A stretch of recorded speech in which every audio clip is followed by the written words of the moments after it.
What's happening, people? Back with another reaction, back with some more Duran Duran. Going back to the 2000 album Pop Trash. Wanted to once again give a shout out to the version of the band at this time. I mentioned it before. I know this album, maybe more than some others, has sort of mixed opinion, and some people feel an absence of certain members of the group at this point. I completely respect and understand that. But again, my deep dive of Duran Duran must go the distance. I must not withhold listening to anything just because different opinions about albums exist. Although once again, I respect all different opinions about songs and albums and different iterations of the band. So basically big ups to all you. But we're gonna go through everything. So we're up to the fourth tune on the album called Hallucinating Elvis. A couple of you mentioned this is a very interesting tune. I think a couple of people even mentioned that it's an interesting tune, but it's also like an intense or otherwise kind of remarkable tune for it's the way in which it stands out. So I'm interested to see how that might manifest. In terms of the title, obviously one thinks of the sort of music icon Elvis, but within a psychedelic context, within a hallucinatory context, but not only hallucinatory, but hallucinating himself, meaning not someone perceiving him within a hallucination or as a hallucination, but Elvis himself hallucinating. Knowing a little bit about Elvis, he certainly did have some addiction issues and whatever, but though I don't think they were related to hallucinogens. And indeed, certainly as it relates to other types of chemicals used for recreational intoxication, hallucinogens are not really a drug that you can be physically, chemically addicted to, unlike heroin where, in many cases you could use it for one time and then have a serious chemical addiction where you will actually go through physical withdrawals, where hallucinogens don't tend to be like that. So as far as I know, Elvis did not have issues with hallucinogens specifically, but again, the juxtaposition of hallucinating, which is, it perhaps has a sort of illicit feel, or at least it suggests an atmosphere in which the barrier between reality and cognition or visual hypothesis has broken down, and there's no more clear distinction or a blurred distinction between reality and fantasy, which of course, if you are a deliberative decision-making biological agent, that can be a severe problem, or at least can lead you to make choices which, if you were to have more of an ontological grounding, you would then realize were perhaps mistaken or extremely problematic, and so on. It'll be interesting to see how hallucination and Elvis comes into play, and what hallucinating Elvis might choose to do. But those are the thoughts that come into my head. I should mention, I'm not a huge Elvis guy. I like some of his songs that you just hear growing up because he's sort of a music icon, again, like the Beatles or a number of other music acts that have become internationally famous and renowned, like a certain Duran Duran, I might add. So let's get to it. This is Hallucinating Elvis by Duran Duran on their 2000 album Pop Trash. Okay. Yep.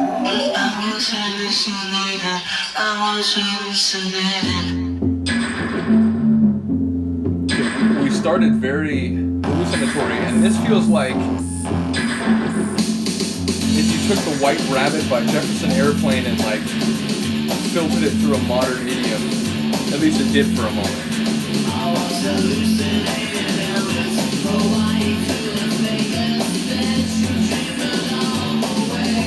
Did he say I was hallucinating Elvis? So maybe it's not Elvis, but I thought I saw Elvis, but it wasn't real.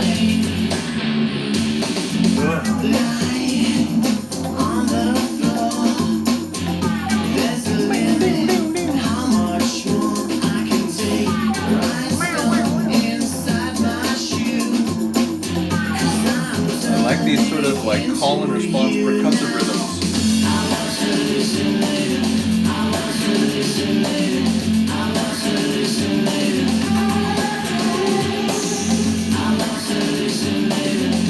It's like a grimy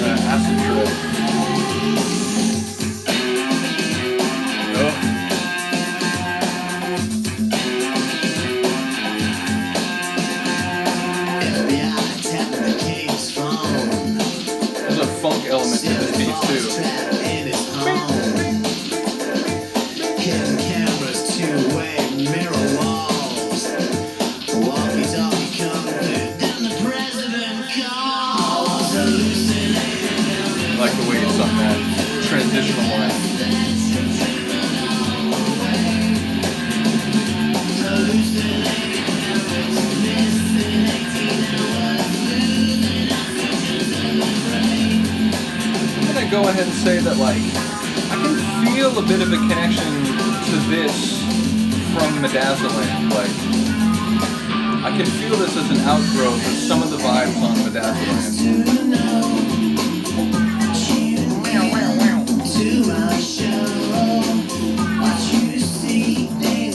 Oh, there's like a low kind of grinding grit to it.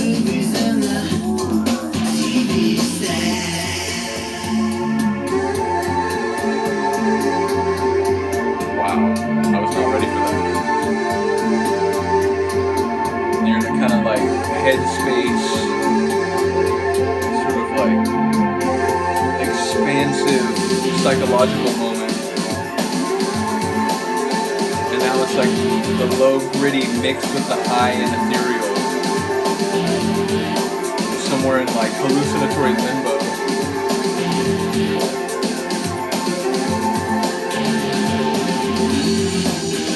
Yeah. Woo. That's some guitar work. Come on.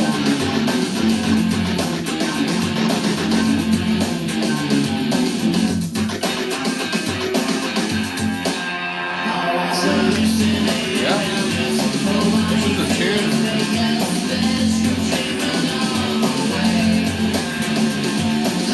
It's got like a dark funk to it, which again, like, as I begin to think about the band and I think about the album, I begin to think about where these songs and albums fit in the larger.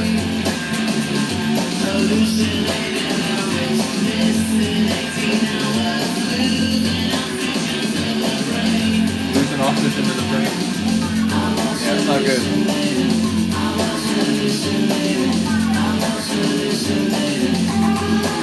I mean, just the way I was hallucinating. It's like a repetitive voice in your hallucinatory head. Oh. And now kind of like a Eastern spiritual, kind of like transcendental state kind of feel.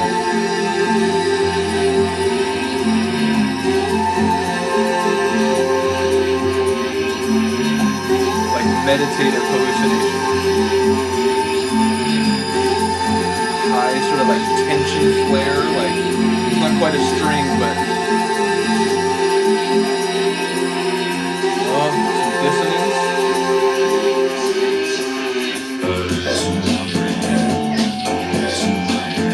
I did what? I thought we were almost done, but no.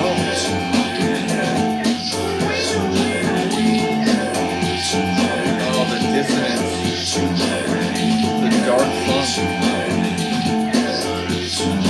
It's a cool tune. I dig it.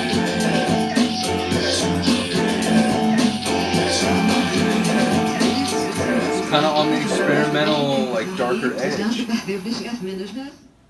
Yeah, again, maybe, I don't know if everyone will hear this, but for me, like, it doesn't surprise me that Midazoland was not too far in the rearview mirror at this point, because I do feel some stylistic and sort of aesthetic connections with some of the material on that album. So let me know if you agree. Let me know if you enjoy the sort of like edgy, kind of like funky, dark grit of that piece. Which again, there was like some high ethereal elements, but they were sort of pulled down by the kind of gritty, grinding sort of low end.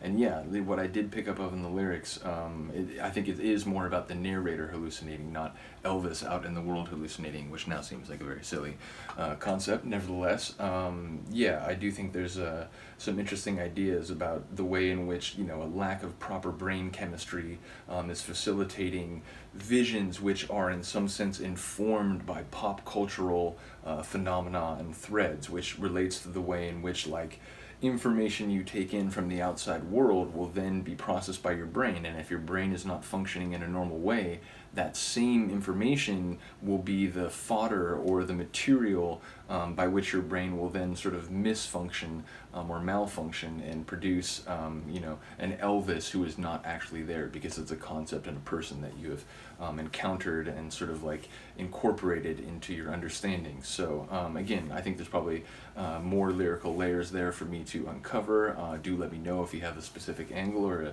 a take you'd like to discuss. Let me know if you enjoyed the sonics. And other than that, thank you for listening and watching. The more I go through these Duran Duran reactions, the more I just appreciate what this band has done over 40 plus years. And I enjoy every album I've been going through, but it is interesting to hear the way in which their sound has evolved and gone down some different alleyways and explored some different sounds. So yeah, the more and more I go through this, the more I'm appreciative to not only Duran Duran for the legacy that they've given us, but to all of you who've kind of helped me make sense of this and sort of understand the context of the different albums and so on. So yeah, basically I just feel more and more grateful as I do this. So thank you to you all. I appreciate you listening and watching. I will see you next time.